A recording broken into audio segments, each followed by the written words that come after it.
Ça tourne? C'est bon? Ok. Salut les gars, j'espère que vous allez bien. Aujourd'hui on se retrouve pour une nouvelle vidéo pour la présentation de la Clio 4 RS. La Clio 4 RS, c'est une voiture que je conduis tous les jours, c'est mon daily et je trouvais ça important de vous faire une vidéo sur cette voiture là. Les points positifs, les points négatifs, on va parler de moteur, de sensations, de design et de modifications. Tout d'abord, la Clio 4 RS, la voici.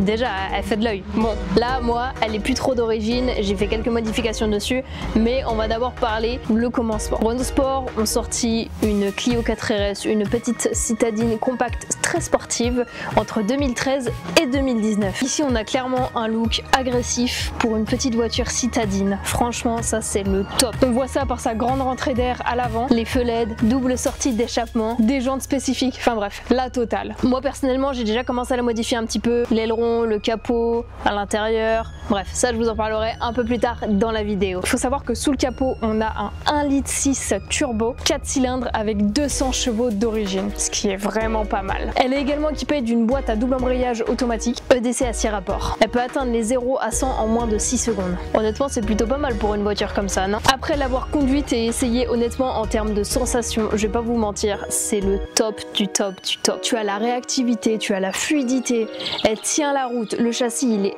incroyable. Non franchement elle a tous les points positifs pour une petite sportive dans un prix très raisonnable, car oui dans ces voitures là on tourne dans les 13 à 17 000 pour certaines, tout dépend du modèle, de la phase et si tu souhaites une cup ou une trophy. Je vais vous en parler maintenant. Sur les Clio 4 RS, alors moi j'ai la Clio 4 RS de base phase 1.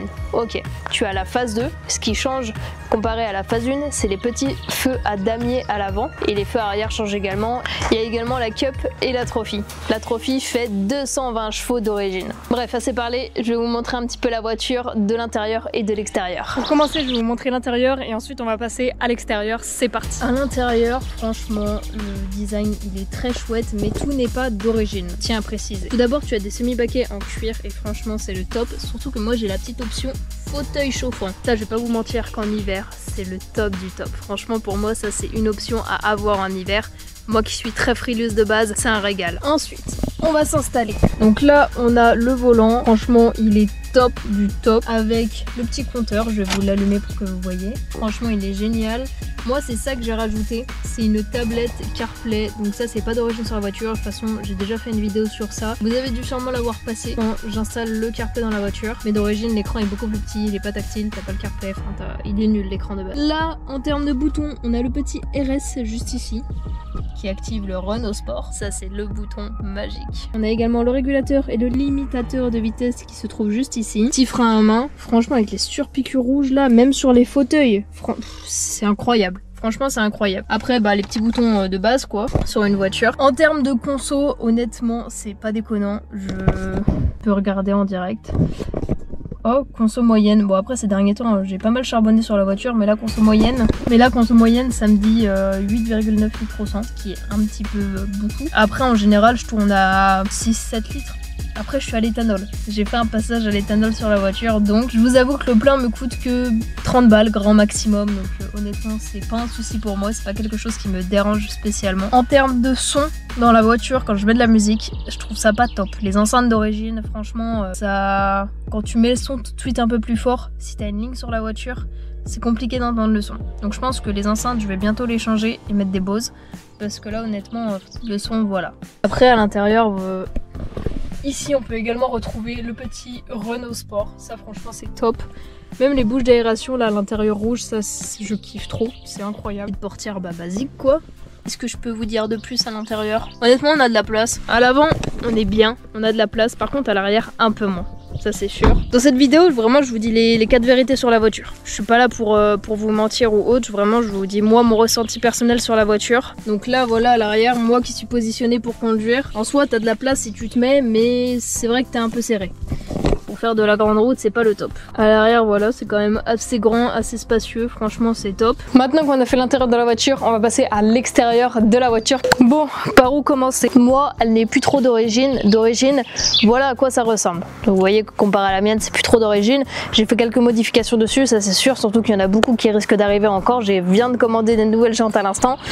Je sais pas quand je posterai la vidéo si j'aurai reçu les jantes ou pas. Dites moi si ça vous intéresse que je fasse une vidéo d'ailleurs sur la pose des jantes, sur les nouvelles jantes que je vais mettre sur sur la voiture. En attendant, on va passer à l'extérieur. Avant de vous parler de l'extérieur, moi je voulais vous dire quand même que c'est une voiture vraiment accessible à tout le monde. Tu peux à la fois passer en mode discret, citadine, si tu veux un peu t'amuser, faire le con avec ta voiture, tu peux. Elle est totalement sportive. Franchement, moi, je regrette vraiment pas cette voiture, elle est incroyable. Donc à l'extérieur, de base, d'origine, on a le logo avant et la petite lame F1 ici qui sont gris. Moi, je les ai passés en noir. J'ai également mis un capot en PPF carbone. Franchement, c'est monstrueux, le PPF. C'est incroyable. Les jantes, alors ça c'est les jantes d'origine. Elles sont abîmées. Je sais, elles sont abîmées. Moi personnellement je suis pas fan. C'est pour ça que je vais les changer. Mais elles font l'affaire. Honnêtement, elles vont bien avec le look de la voiture quand même. Également aussi d'origine, t'as les petites baguettes ici qui sont grises de base. Après sur la voiture, je vais pas vous mentir qu'il n'y a pas plus de détails que ça. Enfin moi honnêtement, la petite courbe ici là sur la voiture, je la kiffe. Regardez-moi ce cul quand même. Il est pas juste monstrueux.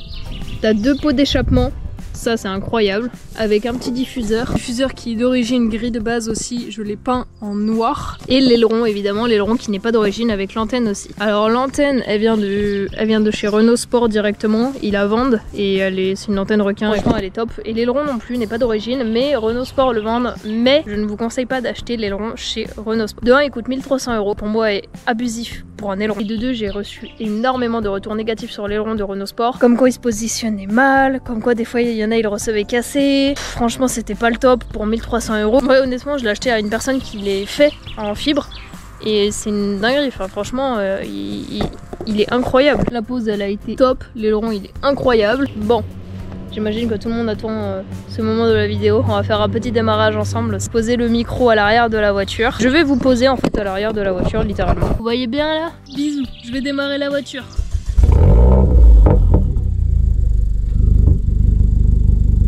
À ce petit démarrage honnêtement, on va attendre qu'elle chauffe un peu, je vais donner des petits coups de gaz pour que vous vous rendez compte. Sachant que la ligne n'est pas d'origine, j'ai une ligne GT Perf.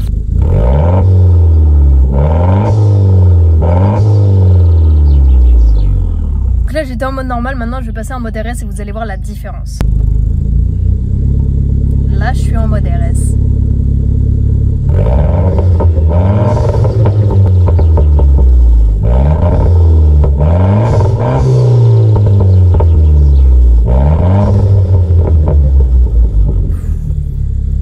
Les gars, je suis amoureuse de cette voiture, franchement c'est une dinguerie. Je vais la laisser se poser un peu, la couper et ensuite on va parler du moteur.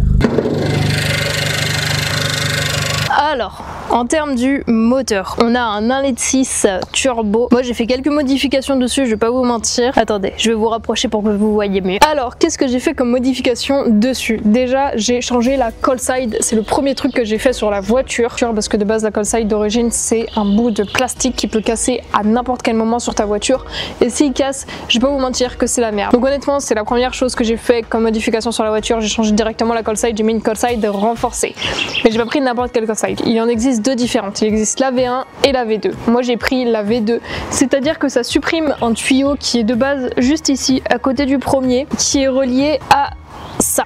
Honnêtement, je vais pas vous mentir, je sais pas trop c'est quoi. Moi on m'a dit que ça servait à rien, que ça faisait juste des bruits parasites dans l'habitacle, que ça avait pas d'utilité particulière et que je pouvais honnêtement l'enlever. Du coup bah j'ai décidé d'enlever parce que il sert à rien et ça fait juste du bruit dans l'habitacle, ça sert strictement à rien. Du coup j'ai pris la V2. Pour la changer il faut démonter tout le pare-choc avant etc, parce que le tube il redescend jusqu'en bas. Enfin c'est un peu une galère, je vais pas vous mentir, mais c'est faisable. Ensuite le deuxième truc que j'ai changé sur la voiture, alors que j'ai enlevé, c'est ce petit tuyau qui est ici. Alors je vais éviter de trop toucher parce que du coup le moteur est chaud, mais ici on a juste un petit tuyau qui est de base la dump. J'ai débranché le tuyau et mis un bouchon, donc là la dump elle est en décharge externe et franchement quand j'accélère on entend bien le c'est incroyable, on entend vraiment la voiture respirer et c'est une dinguerie. C'est tout ce que j'ai fait. Si j'ai changé le filtre à... je vais éviter de le démonter comme elle est chaude, mais j'ai changé aussi le filtre à air. J'ai mis un filtre à air, je sais plus, c'est une marque connue mais je sais plus, je l'ai plus dans la tête. Mais voilà en termes de moteur, bon après c'est vraiment moteur Renault, ça c'est sûr, comparé à la BM, ça c'est, on dirait de la chinoiserie, t'as des câbles un peu partout, des tuyaux un peu partout, c'est un peu le foutoir mais ça marche bien, honnêtement ça marche très bien. Bon bah voilà, cette vidéo touche à sa fin, j'espère qu'elle vous aura plu. Si vous avez d'autres questions